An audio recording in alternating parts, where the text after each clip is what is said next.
آزمائش سے نکالنے والا بھی اللہ تعالیٰ ہے۔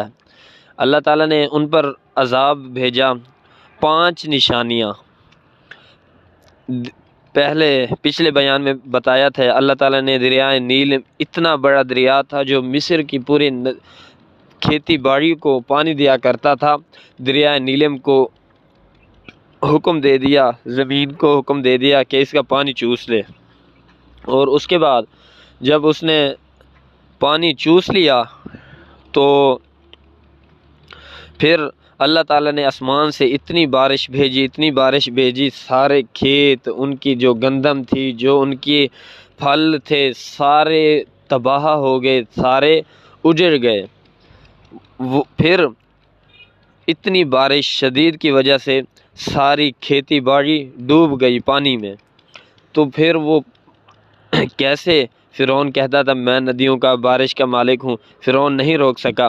اللہ تعالیٰ نے روک کر، اللہ تعالیٰ نے اس طرح کے پرندے اور ٹنڈیاں بھیجی، دوسرے عذاب، دوسری آزمائش، دوسری نشانی کہ لوٹ آئیں اللہ تعالیٰ کی طرف۔ وہ جس بڑے سے بڑے درخت پر بیٹھتی وہ اس درخت کو کھا جاتی، جس کھیت میں بیٹھتی اس کھیت کو کھا جاتی، سب کے سب کھیت کھا گئے۔ فرعون کی لشکر کے تیر اور تلواریں ان پر کیسے چلتی؟ تو وہ عاجز آ گئے ان ٹڈیوں سے۔ چند سال قبل یہی پاکستان میں بھی آیا تھا، جو مکئی تھی، گندم تھی، مکئی کی موسم تھی غالباً، اس پہ بیٹھا کرتی تھی۔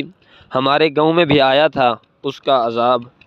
وہ اس طرح کے تھے، جب اتنا لشکر بڑا تھا، وہ فصل پر آ کے بیٹھتا تھا نا، جب 1 منٹ کے اندر ان کے رنگ بھی سبز تھا، جب آ کر بیٹھتے تھے 1 منٹ کے اندر اس کے پتے سارے